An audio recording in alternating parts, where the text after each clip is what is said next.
India versus China war. दोस्तों ये मुद्दा जो है कोई नया नहीं है, काफ़ी सालों से चला आ रहा है और ये जो पूरा मामला है आज इस पर बात करने वाले कि आखिर किन वजहों को लेकर ये लड़ाइयाँ होती हैं। दोस्तों ये सीमा का मुद्दा जो है वो 3 वर्गों में आता है।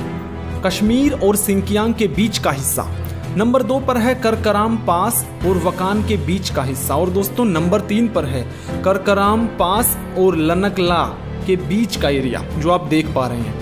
दोस्तों ये संग्रह 1914 तक चला था जब ब्रिटेन, चाइना और तिब्बत शिमला में एकत्रित हुए थे और एक संधि पर बातचीत करते हैं जो तिब्बत की स्थिति को निर्धारित करेगा, यानी कि वो कहां पर होना चाहिए। और दोस्तों चीन और ब्रिटिश और चाइना के बीच सीमाओं को सुलझाएगा। उस टाइम तिब्बत का मामला नहीं सुलझ पाया। इसके बाद ब्रिटेन और चीन ने एक संधि पर साइन किए जिससे मैकमोहन रेखा का निर्माण हुआ। ये सीमा 550 मील लंबी थी जो हिमालय के बीच में फैली हुई थी, लेकिन चीन ने इसे भी स्वीकार नहीं किया। फिर दोस्तों 1947 में जब भारत आजाद हुआ और 2 साल बाद माओ जेडोंग ने अपने देश से कम्युनिस्ट रिवॉल्यूशन को खत्म किया और रिपब्लिक ऑफ चाइना की स्थापना की। और दोस्तों दोनों देशों के बीच 1950 में तनाव बहुत बढ़ गया था। अब इसके बाद चीन ने कहा कि तिब्बत कभी स्वतंत्र नहीं था और वो खुद को अलग देश घोषित नहीं कर सकता।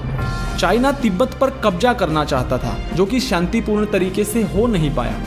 इसके बाद चीन ने सिंजिंग में अपनी पश्चिमी सीमा के पास कुछ जरूरी रोड्स को अपने अंडर रखने की मांग की, जबकि भारत और पश्चिमी सहयोगी देशों ने इस बड़े से भूखंड में चीन की घुसपैठ देखी और तनाव के चलते 1962 में युद्ध छिड़ गया। चाइनीज सैनिकों ने मैकमोहन रेखा को पार कर लिया और भारतीय सेना ने कई कस्बों और पहाड़ी इलाकों को कब्जा कर लिया। दोस्तों इस युद्ध के चलते 1000 से ज्यादा भारतीय मारे गए और 3000 से ज्यादा को कैदी बना लिया गया, जबकि चीन के 800 से भी कम सैनिक मारे गए।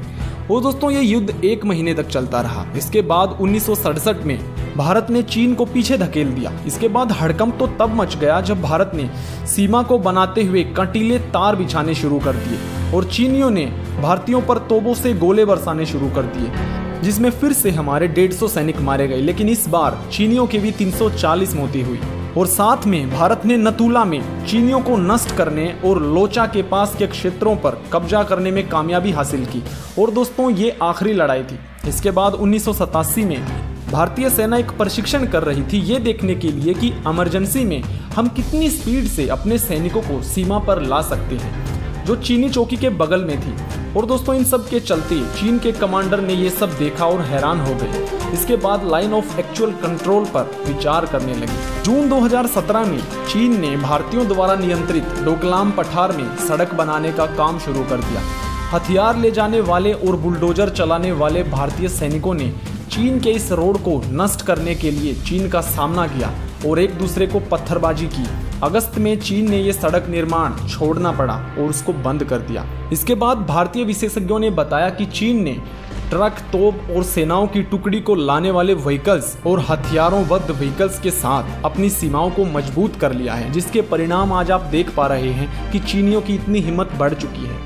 दोस्तों आज के टाइम पे आपस में लड़ना छोड़कर देश को एकजुट होने की बहुत ज़्यादा ज़रूरत है, क्योंकि दोस्तों चीन आज भारत को चुनौती देने की जो हिम्मत कर रहा है उसकी बड़ी वजह मैं आपको बता देता हूँ, क्योंकि हम चीनी प्रोडक्ट्स के इतने एडिक्ट हो चुके हैं। क्योंकि दोस्तों हमारे व्यापारी ख़त्म होते जा रहे हैं और हमारे देश का पैसा चीन में इतना जा रहा है प्रोडक्ट्स को इंपोर्ट करने के लिए। हमें इस बात पर ध्यान देना चाहिए और चीनी प्रोडक्ट्स को बाइकआउट कर देना चाहिए, क्योंकि दोस्तों वो दिन दूर नहीं जब हम फिर से गुलाम हो जाएंगे। आपको इन बातों का ध्यान रखना चाहिए और ये संकल्प अपने मन में बैठा लीजिए।